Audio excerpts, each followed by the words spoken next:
Hello everyone and welcome to Radio EastMed's roundup of all of the latest geopolitical developments in the Eastern Mediterranean region for the month of July 2020. I am your host, the Editor-in-Chief Ertan Karpazli. The Israeli government in July ratified an agreement to build a 1,900-kilometer undersea pipeline that will pump natural gas from the Eastern Mediterranean to Europe. The pipeline, which will cost an estimated $6 billion to build, will be a joint project with Cyprus, Greece and Italy. The countries have until 2022 to agree on an investment plan for the pipeline, which they aim to complete by 2025. The cooperation between these countries has escalated tensions in the region with Turkey, which under the plan sees itself cut out of the gas bonanza taking place off its southern coast. Turkey has a number of issues with the emerging energy alliance between these four countries, as well as their dealings with Egypt. First of all, the plan has been drawn up around the maritime demarcation agreement between Greece and Cyprus that Turkey doesn't recognize. Turkey doesn't even recognize the existence of the Republic of Cyprus, which it simply refers to as the Greek Cypriot administration. The only sovereign entity Turkey recognizes on the island is the Turkish Republic of Northern Cyprus, which itself is not recognized by any country except Turkey. Turkey has its own maritime demarcation deal with the TRNC that divides between the two nations the maritime territory that is claimed by the internationally recognized Republic of Cyprus. Turkey therefore argues that the deal between Greece and Cyprus infringes on its own maritime boundaries and that of the TRNC. While Turkey does recognize its neighbor Greece and its right to claim a maritime territory for hydrocarbon exploration, Turkey argues that Greece has laid claim to too much territory. Greece bases its claims on an updated version of the International Law of the Sea. The law allows countries to establish their maritime claims around their islands, which therefore gives Greece the right to include the majority of the Aegean Sea within its claim. Turkey, which is not a signatory to the updated version of the law, is not pleased with this situation, as it limits Turkish drilling rights to a small area off its coastline. Greece's tiny island of Castellorizo, located just 2 miles south of the Turkish coastal province of Antalya, also gives Greece the right to claim a huge chunk of the Eastern Mediterranean and connect its exclusive economic zone with that of Cyprus. This further limits Turkish exploration rights to the Bay of Iskenderun. To counter Greek attempts to exclude it from the Mediterranean, Turkey struck a maritime demarcation deal with the internationally recognized government of Libya late last year. The deal is ultimately an endorsement on the part of a legitimate sovereign nation of Turkey's right to drill in the Mediterranean in a territory claimed by Greece. Greece, Cyprus, France and Egypt have refused to recognize the Turkish-Libyan agreement and have urged the UN to do the same. In response, Greece is now in talks with Egypt to strike a similar demarcation deal that would add further weight to Athens' claims and in effect override the one between Tripoli and Ankara. Nevertheless, Turkey has wasted no time in using its mandate to search for gas in the area.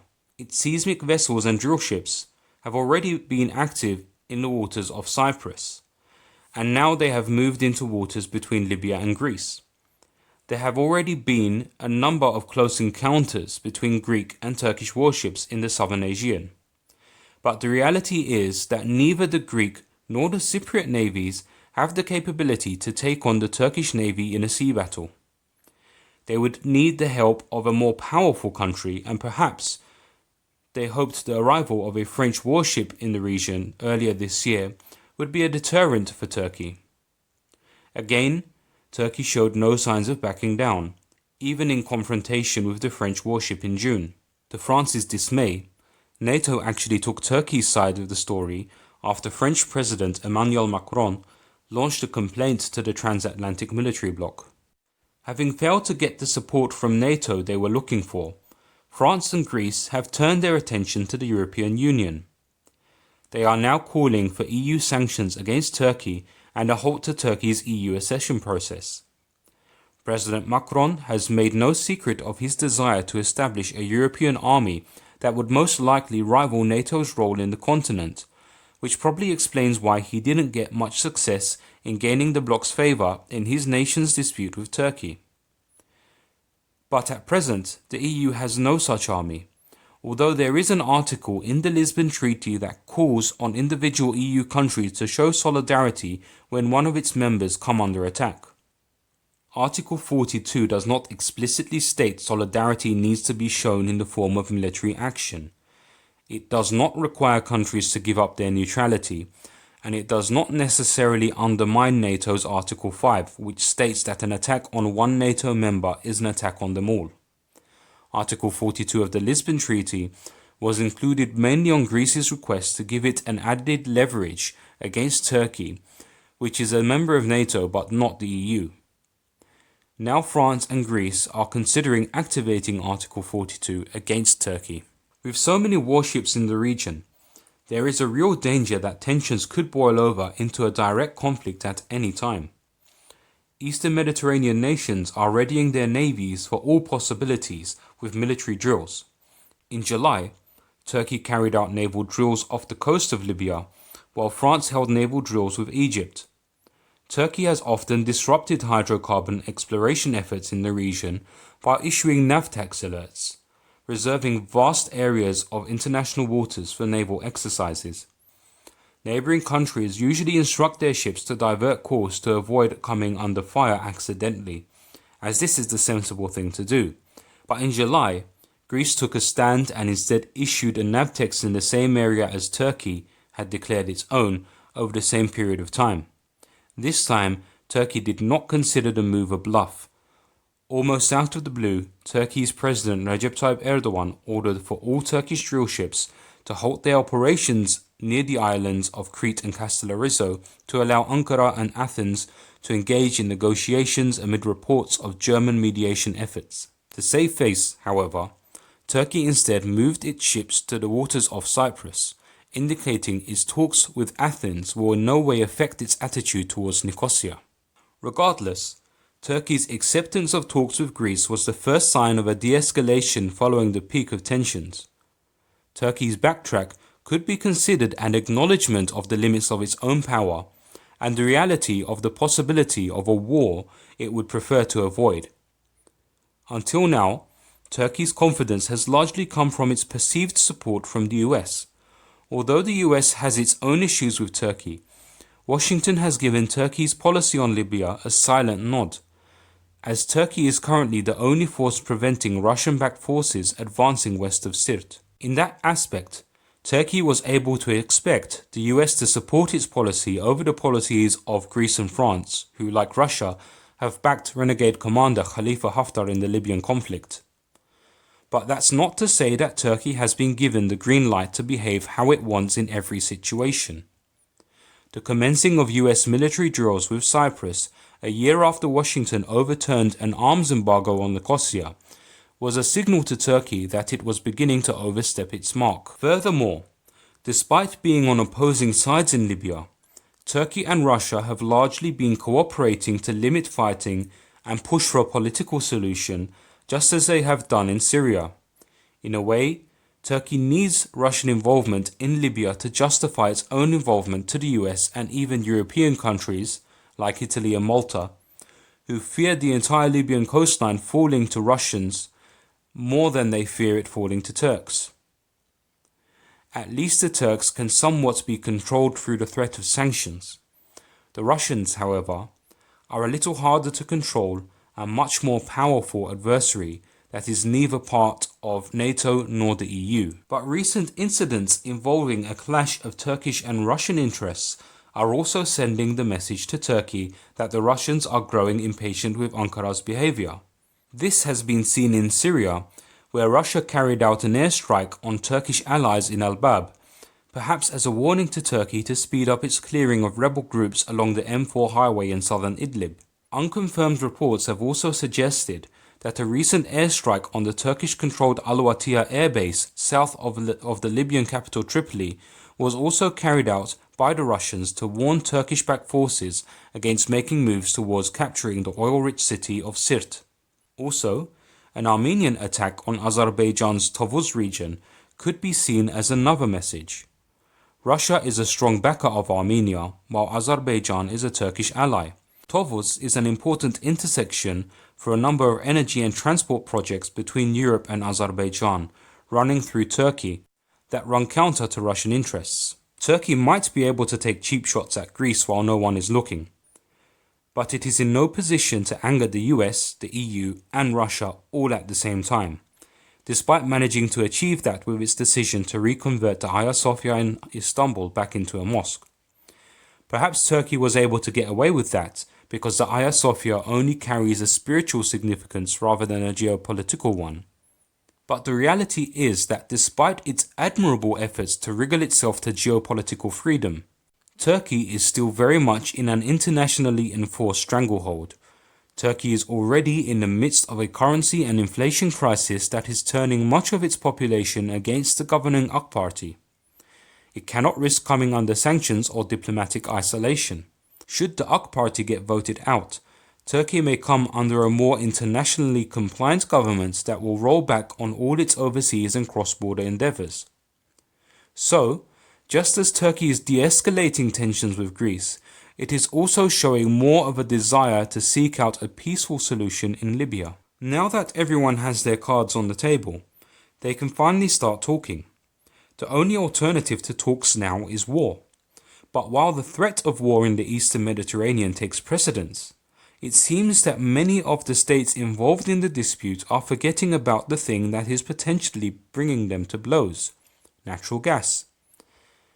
Many experts have long been saying that exporting gas from the Eastern Mediterranean is nothing more than a pipe dream. Firstly, building a pipeline that would transport gas to Europe will be incredibly expensive and risky. Low gas prices also mean that drilling costs currently do not economically justify such projects. Many energy firms are struggling to survive under these circumstances, including Israeli firm Delek, which has a license in the Aphrodite gas field off Cyprus. The involvement of multiple countries also presents another problem, as each state has its own jurisdiction on the export of natural gas, which will further complicate matters. To add, US energy firm Chevron recently acquired Texas-based company Noble, and in doing so became the #1 stakeholder in the Aphrodite field. The acquisition has many speculating whether Chevron will pull out of the offshore venture if they find a lack of economic incentive to continue.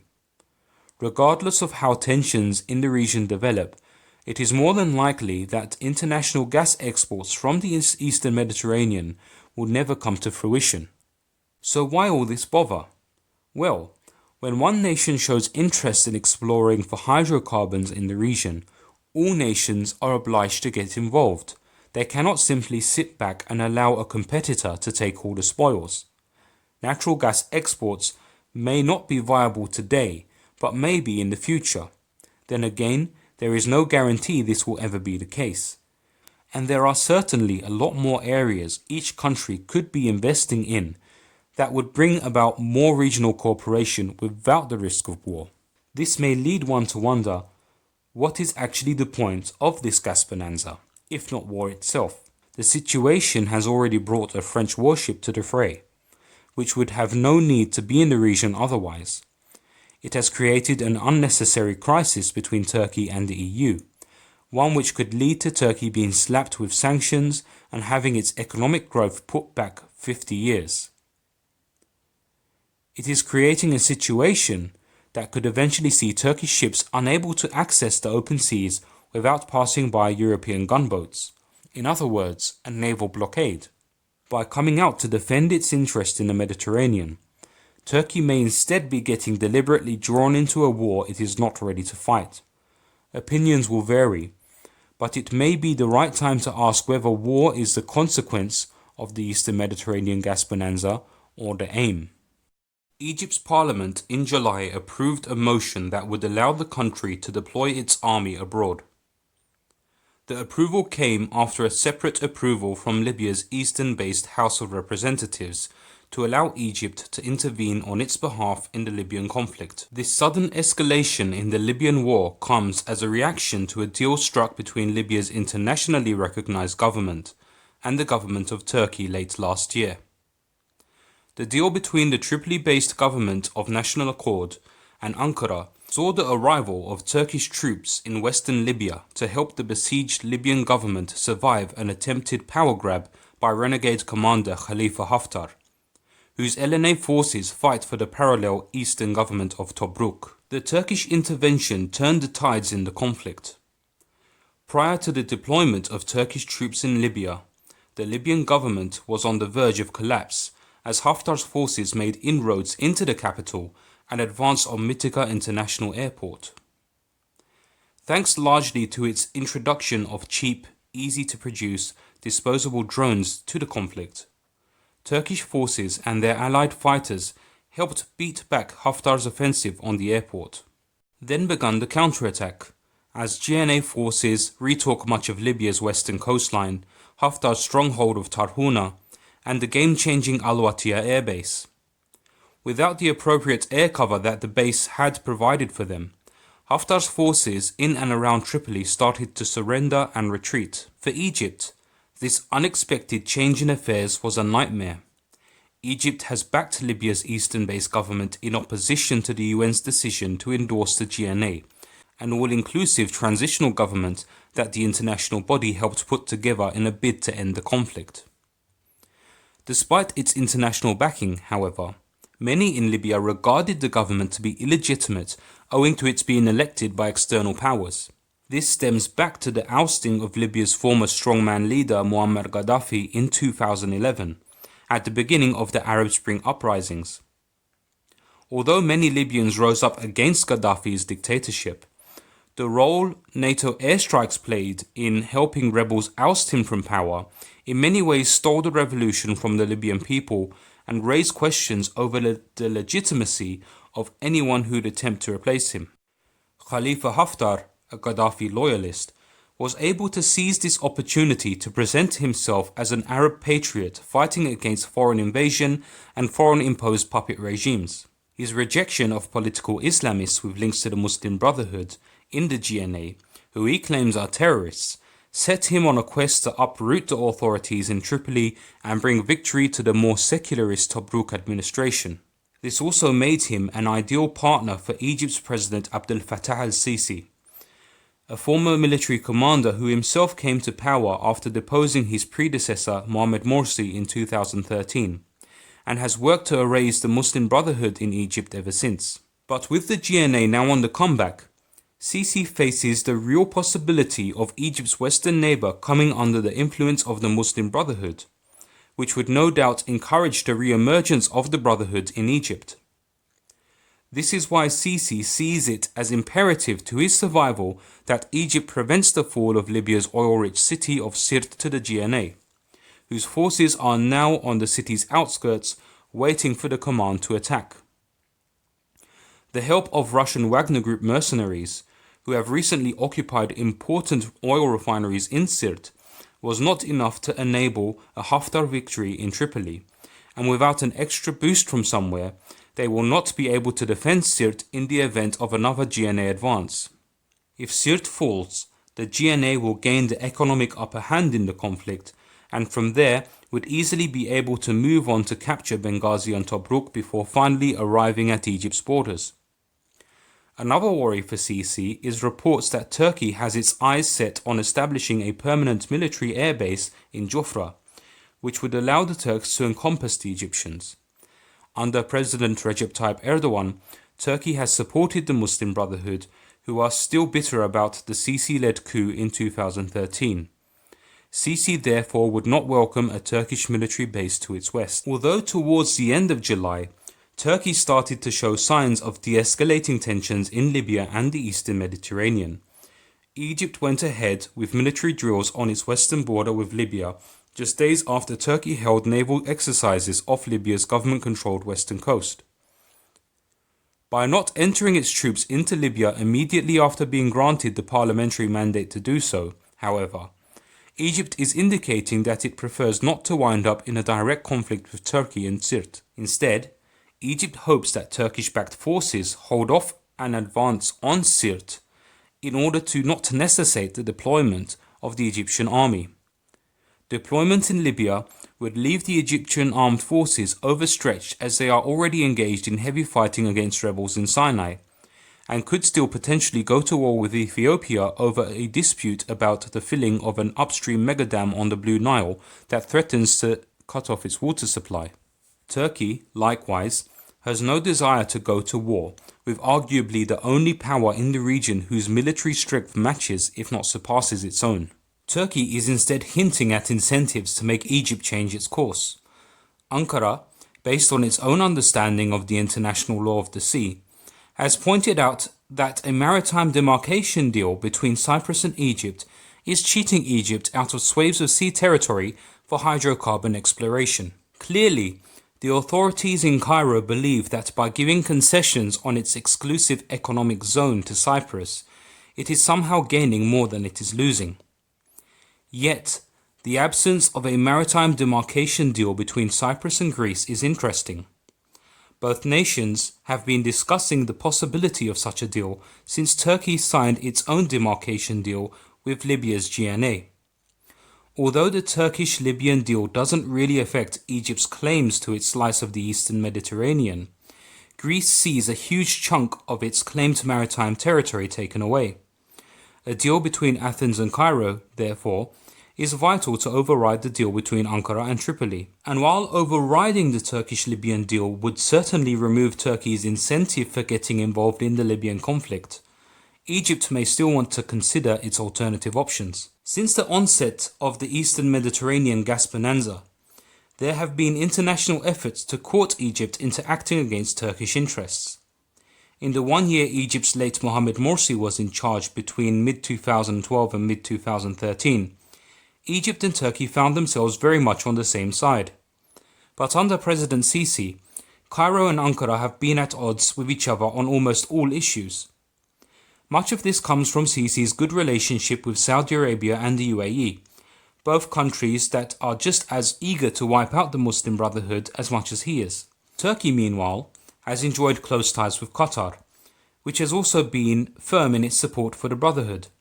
Saudi Arabia and the UAE are concerned by Qatar's growing influence in the world, which rivals their own. For this reason, neither Saudi Arabia nor the UAE want to see the Muslim Brotherhood popping up anywhere, even as far away as Libya.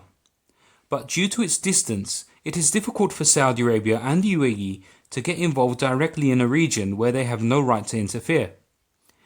Egypt is therefore their preferred candidate to fight their overseas battles in the Mediterranean. France, Greece, and Cyprus have all been trying to elicit Egypt's support against Turkey, as Greece and Cyprus do not have the military capability to take on Turkey alone, and France would not be able to do so without a powerful regional ally. But the reality is that Egypt has very little to gain by putting out for the sake of others, and potentially everything to lose. While Egypt is ideologically opposed to Erdogan, Turkey has not set its sights on Egypt's sovereign rights. The maritime dispute between Turkey and Greece, or Turkey and Cyprus, does not affect Egypt's maritime claims. The problems Saudi Arabia and the UAE have with Qatar are not Egypt's problems. Yes, preventing Turkish-backed forces in Libya from taking Sirte would be in Sisi's interests, but both Egypt and Turkey know that a direct conflict between the two would be mutually detrimental. Egypt has over 100 million people to look after, the majority of whom face disaster if Ethiopia begins filling its Grand Renaissance Dam without an agreement. Egypt needs to expand, territorially and economically, to sustain its booming population, a large proportion of whom are young and unemployed. But the harsh deserts of eastern Libya have very little to offer Cairo, besides certain death for Egyptian troops who commit to a land incursion without a source of fresh drinking water. Cairo has no need to sacrifice its soldiers for any cause besides its own, and as international demands on how it uses its military power become more and more one-sided and ridiculous, Egypt will have to learn the art of saying no to those pushing it to certain implosion, at least until it starts seeing more support in dealing with its own, more pressing issues. Once Cairo starts making demands of equal weight, it will soon realize that its allies are less willing to give than they are willing to take. That's because, As much as they need Egypt to do their dirty work for them, they do not want Egypt to grow strong enough to turn against them. Egypt is home to a quarter of the Arab world. Even when it is at its weakest, Egypt continues to emanate an intrinsic power, charisma and influence that spreads contagiously to other Muslim countries. It is a cradle of civilization which has remained a central point of geopolitical gravity throughout history. Combine that with its military prowess, and you have a state that never has to take orders from anyone, not the least a handful of desert Bedouins in the Arabian Gulf, no matter how much oil they have. And as much as the international community may want Egypt to challenge Turkey in the region, that doesn't mean that they want an Egyptian victory. They want Egypt to bring victory to them. These fears about Egypt's power still linger even while someone as compliant as President Sisi runs the show. A worst-case scenario for Cairo's allies would be for Egypt to actually defeat Turkey and then pick up from where they left off, as they cannot guarantee that political Islam won't naturally rise in Egypt once again. So while Egypt ponders over a maritime demarcation deal with Greece, it might want to take a moment to reflect and admire itself in the mirror. Egypt may choose to ask itself what it wants, instead of just going along with what others want for it. Perhaps Turkey's suggestion for a greater share in the Eastern Mediterranean isn't such a bad offer after all. Together, the two nations could fairly divide the spoils of their region, and rather than exhaust all their resources fighting each other, they could focus more on how to help one another fulfill their mutual need to expand into new territories and reach new heights. In the 17 years since Recep Tayyip Erdogan rose to power in Turkey, first as Prime Minister in 2003 and then as President in 2014, he has been leading a Turkish reawakening.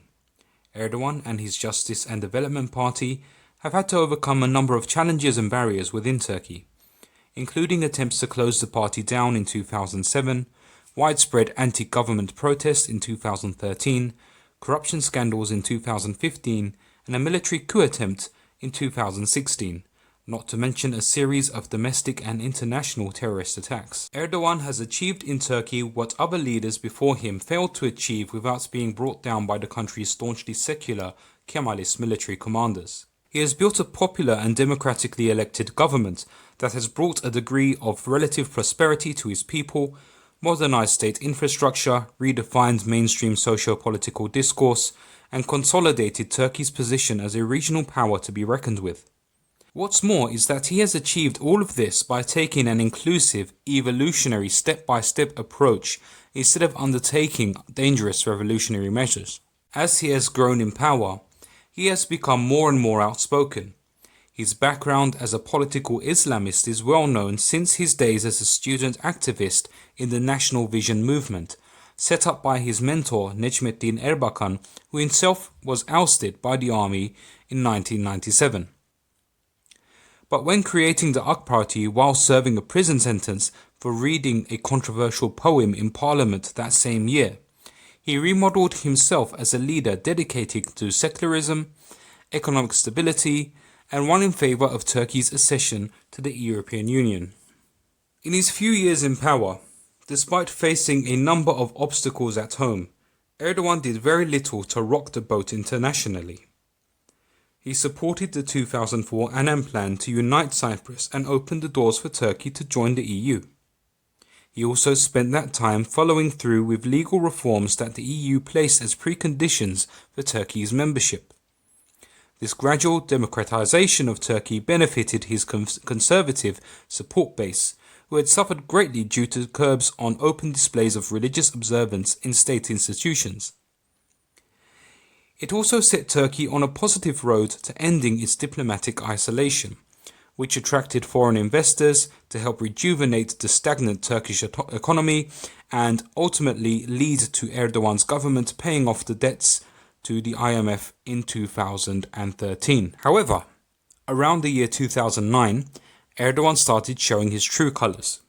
The first sign was his famous one-minute rant at Israeli President Shimon Peres at the Davos conference in January of that year.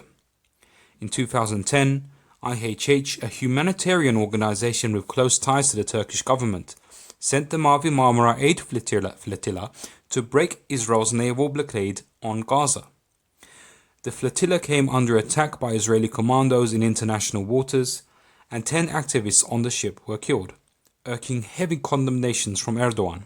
As Erdogan grew bolder, he came up against stronger resistance from elements within the state that were determined to change his behavior, starting with a 2012 bid by members of the judiciary to bring down his trusted head of intelligence, Hakan Fidan. Having survived that, he was next faced with potentially crippling protests in 2013, just as his government finished paying off the IMF loan. Again he survived, but around that time other processes started to come in play. Since mid-2013, the Turkish lira currency has started slipping, albeit gradually. On the day Turkey made its last payment to the IMF on 14th of May 2013, the US dollar was valued at 1.8 Turkish liras. Today, the rate is verging on 7 liras to the dollar. The decline in the value of the Turkish lira, combined with high inflation rates, has partly been due to economic mismanagement in Turkey. It has also partly been due to external factors that have made Turkey a risky bet for investors. Political instability born out of the nuclear breakup between Erdogan's loyalists and supporters of US-based Turkish preacher Fethullah Gulen have been a huge put-off, as has Turkey's involvement in cross-border operations in Syria and Iraq. Recent tensions with Greece and Cyprus, and by extension the EU, have also contributed to Turkey's economic decline. Yet Erdogan continues to stand strong. By the time the military commanders loyal to the Gülenist network and the pro-Western status quo that they serve to protect got round to launching the coup attempt in July 2016, the Turkish lira had already started tumbling. But at that point the effects of the economic downturn were still barely noticeable. In previous military coups in Turkey, the army faced little to no resistance from the public, mainly because Turkey was already in such dire economic circumstances that the people were generally indifferent to their governments. But in 2016, the AK Party's achievements were still fresh in people's minds. Their government may not have been perfect, but unlike in previous coups, this time people had something to lose by remaining dormant. So they came out in their masses to defend the government, and Erdogan survived once again. The timing of the coup attempt was a major miscalculation on the part of the Pushists, and Erdogan was not going to waste the opportunity to punish them for their mistake. The ensuing purge of state employees with suspected links to the Gülenist network may have been harsh, but in Erdogan's eyes, absolutely necessary to prevent his enemies from regrouping. The prolonged state of emergency in Turkey afterwards, as well as the abuses of democratic norms that occurred thereafter, may have put Turkey on a collision course with its Western allies and further disrupted the recovery of the Turkish economy. But these heavy-handed tactics are probably the reason why Erdogan is still in power today. 4 years on from the coup attempt, Erdogan's popularity has waned drastically. This is because the effects of Turkey's economic problems are starting to show in everyday life among everyday people. Cash injections from Qatar have only done so much to delay the collapse of the Turkish economy, and Erdogan's young and inexperienced son-in-law Berat Albayrak has struggled to make his mark as a finance minister during the most testing time for Turkey since it defaulted in 2001. Unemployment is on the rise, food and medicine is becoming increasingly unaffordable, and frustration is growing towards the ever more nepotic inner circle of the AK Party. Perhaps if what was attempted in 2016 was attempted now, Erdogan wouldn't find the same support from his people that he found back then. The difference now is, there isn't a single domestic force strong enough to even attempt to overthrow the president undemocratically, especially as Erdogan now commands strong loyalty from within the Turkish army. Erdogan's approval ratings are seemingly at an all-time low, and as his older, much more rural supporters continue to be replaced by younger, more educated, city-bred voters who have not been alive long enough to remember what Turkey was like before the AK Party, Erdogan and his supporters will need to work on new campaign narratives if they want to remain relevant to Turkish society. One would have thought that losing the three biggest cities, Istanbul, Izmir and Ankara, to the opposition in local elections in 2019 would have been enough of a wake-up call. So far, the AK Party has been able to boost its credentials through its control of mainstream media in Turkey, where opposition voices struggle to find a platform. Pro-government news outlets in Turkey, a group of which are owned by the family of Finance Minister Berat Albayrak, have long been in the habit of downplaying Turkey's economic troubles, or deflecting blame for the crisis on far-fetched foreign conspiracies. The public is also being drugged with popular TV series such as Ertuğrul Resurrection and Payitaht Abdul Hamid, which many believe are tools used to deliver subliminal political messages to an unsuspecting audience. Back-to-back elections and referendums in recent years have also kept voter fervour alive, rarely giving the public a chance to rest and actually digest the realities around them.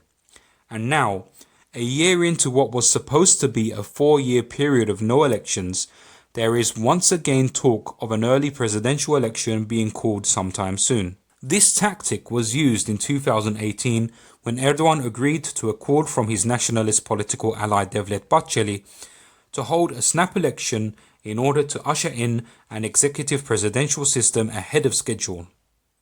The elections caught the opposition off guard and Erdogan cruised to an easy victory in the first round of voting.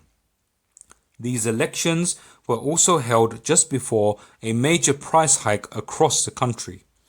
Had the elections taken place after the price hikes, not only would people have been less inclined to vote for the AK Party, but the opposition would have had more time to prepare a credible campaign. Today in 2020, we see a very similar situation. The AK Party is very much aware that public opinion is turning against them, but there is hope that an early election for which they are prepared will increase the likelihood of them prolonging their grip on power. Holding the next presidential election on time would only give the opposition a chance to prepare, while further economic decline will only push more people away from the AK Party. That being said, there is no guarantee that Erdogan would win even if an election was held today. And the mere suggestion of an early election is a sign that even the Turkish government doesn't foresee any quick solution to the country's economic problems. There is today prevalent in Turkish society what one could call a siege mentality, the feeling that the country is surrounded by enemies that can only be overcome through unity and uniformity behind a strong leader. If this state of mind wasn't created by pro-government media outlets in Turkey, it has certainly been exploited by them. This explains Erdogan's increasingly common, not so diplomatic public outbursts about his Western counterparts. These outbursts intend on irking reactions that reinforce the illusion of a siege. They play into Erdogan's lap by confirming fears that Turkey is indeed under attack and Erdogan is the only man capable of defending the country.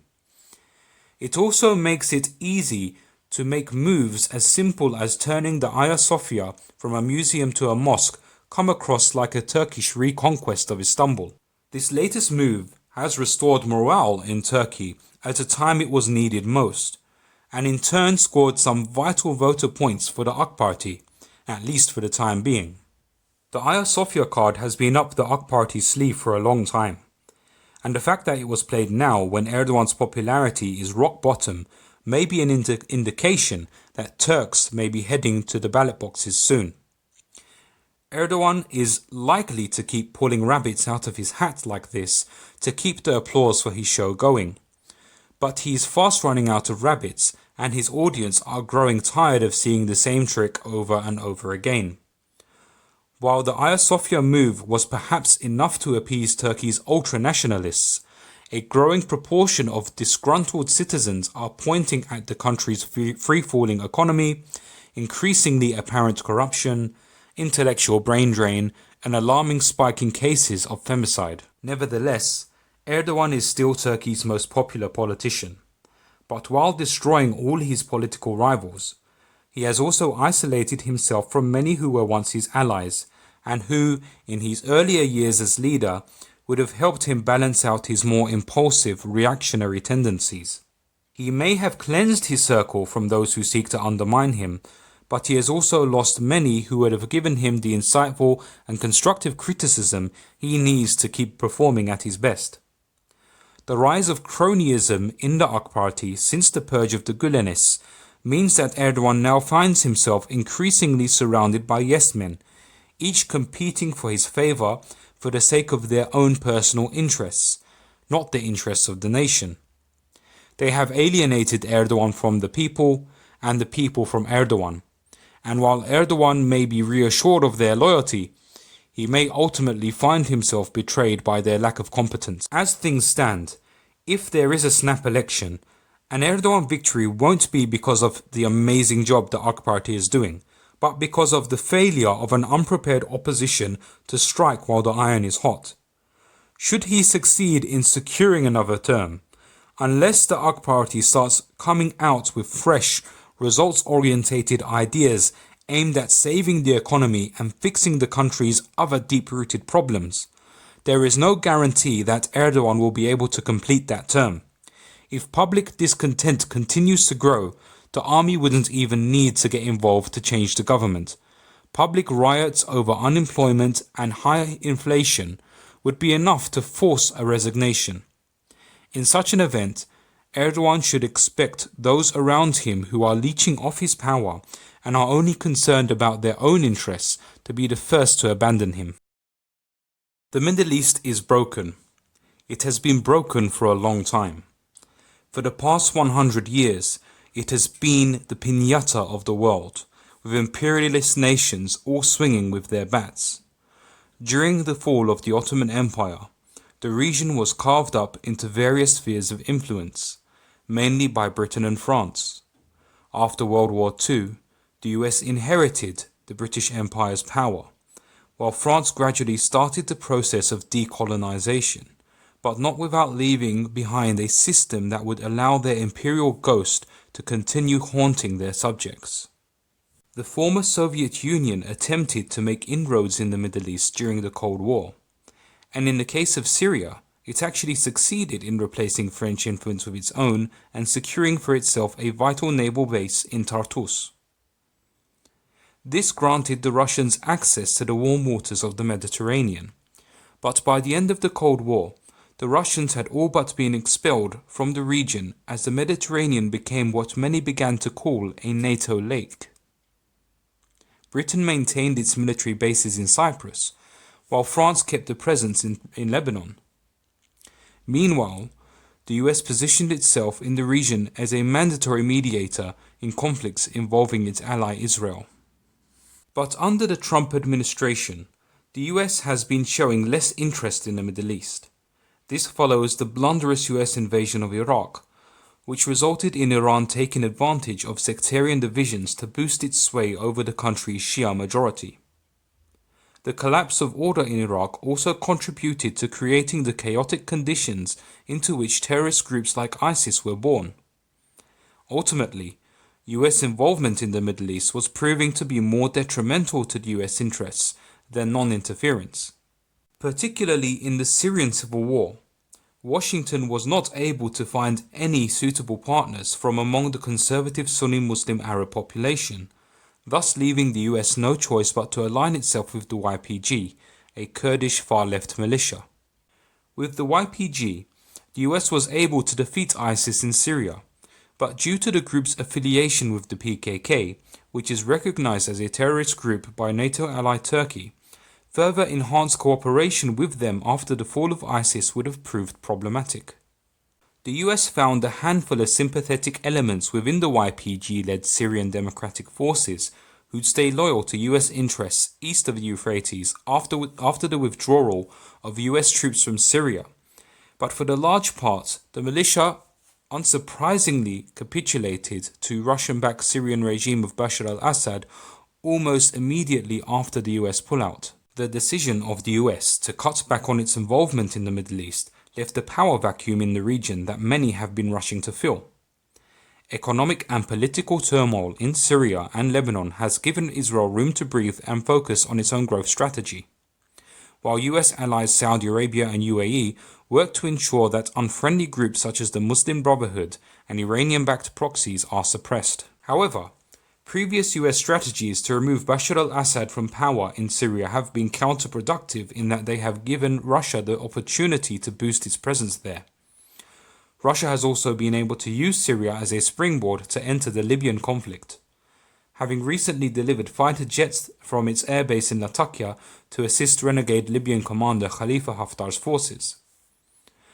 But implementation of the US Caesar Act in June, which targets the Assad regime and its affiliates with tough economic sanctions, looks more likely to achieve what a military approach couldn't.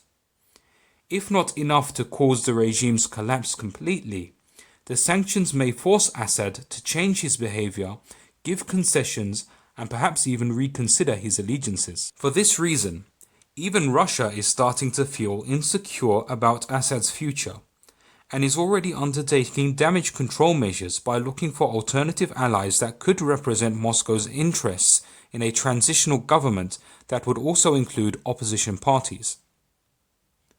This would spell a divorce for Russian-Iranian cooperation in Syria, where both have supported the regime. Knowing full well that it is the weakest link in Syria with the least options, Iran has had no choice but to double down on its support for Assad, which could explain a string of assassinations of individuals in the regime who could have proved useful to Russia. But Iran and its allies are counting on one factor that could give them the boost they need: China. China's interest in West Asia is growing as it looks for Mediterranean ports as part of its Belt Road Initiative. Although Beijing has avoided getting involved militarily in the region, it has been unwavering in its support for the Assad regime in Syria, and has maintained good ties with Iran. Beijing has secured access to key ports in Turkey, Israel, Greece, and Egypt, and pledged to help Lebanon further enlarge its port in Tripoli in tandem with infrastructure projects in Syria. Included in those projects is a coastal railway line that would connect Beirut and Tripoli in Lebanon to Homs and Aleppo in Syria.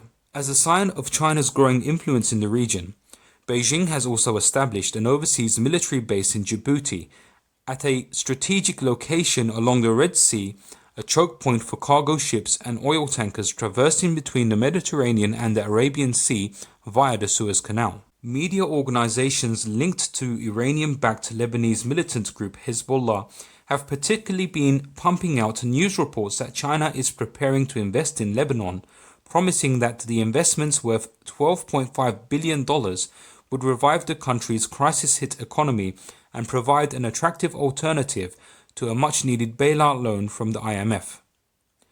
Many speculate the reports are simply an attempt by Hezbollah to gain some leverage in talks with the IMF, which is demanding that Lebanon cracks down on smuggling along its border with Syria as a precondition for being granted a loan. This would be detrimental to Hezbollah, which secures an income for itself through such smuggling activities thanks to its control of the border. In fact, many Lebanese are blaming Hezbollah for stalling talks with the IMF and in doing so toying with the lives of 5 million Lebanese people, half of whom live under the poverty line. Hezbollah's attitude to the talks suggests that its loyalties lie more with Iran than with Lebanon, and that instead of making sacrifices for a solution that would benefit all Lebanese people, it is only prepared to look out for itself and its Shia constituents, thus increasing the likelihood of a sectarian civil war. There's no doubt that Hezbollah's invitation presents a good opportunity for China to increase its stake in Lebanon and the Mediterranean as a whole. But that's not to say it won't face resistance from competitors in what is already a saturated market, where the US remains the biggest donor of financial aid to the Lebanese army. Washington is watching Chinese moves in the region carefully, having already warned its ally Israel about cooperating with Beijing on the port of Haifa. Despite their rivalry, the US remains China's #1 trade partner, and Beijing is not in the habit of taking a confrontational approach when challenging US interests outside of the Pacific. One must also keep in mind that up to a third of China's oil imports come from Gulf countries that are not only strong allies of the US, but are also extremely averse to Iran. China cannot put its relations with those countries at risk for the sake of backing Iran and its allies. Even if it did, the Caesar Act sanctions, as well as any forthcoming sanctions against Iran, would make it difficult for Chinese companies to work on Tehran-led initiatives without coming under US sanctions themselves. Many of China's planned projects in Lebanon are also dependent on its reconstruction projects in Syria, which could now be dropped because of the sanctions. The China National Petroleum Corp has already cancelled a $5 billion deal to develop Iran's massive offshore South Pass gas field for this reason. Assuming that China was bold enough to forego the sanctions, its investments alone still wouldn't get Lebanon anywhere unless Beirut undertakes crucial reforms. Without those reforms, Lebanon offers very little return on investment incentives due to its being an unreliable trade partner. Lebanon already makes $22 billion a year from exports to China, while only $2 billion worth of Chinese products are imported. China may have shown to be less picky about working with corrupt governments in other parts of the world, but only when there is real potential to make money. In the case of Lebanon, the pros are outweighed by the cons. Nonetheless, China will continue to creep its way towards the Mediterranean by building trade corridors across Asia and the Middle East for its Belt Road Initiative, holding off on aggressive policies for the time being. Instead, it is likely to take advantage of US blind spots in the region and seek out tiny air pockets in which it can establish its influence, and then gradually start connecting the dots together. Despite the US pullout, the Middle East is still heavily guarded by American business roadblocks and economic minefields. But needless to say, Beijing for now is content with waiting on the outside to exploit a weakness in the castle walls. The Chinese certainly already have allies deeply embedded within the forts who are eager to help them sneak in. And that has been your roundup of all of the latest geopolitical developments in the Eastern Mediterranean for the month of July 2020. I have been your host, Editor-in-Chief, Ertan Karpazli. Thank you once again. Take care, and we'll be with you next month.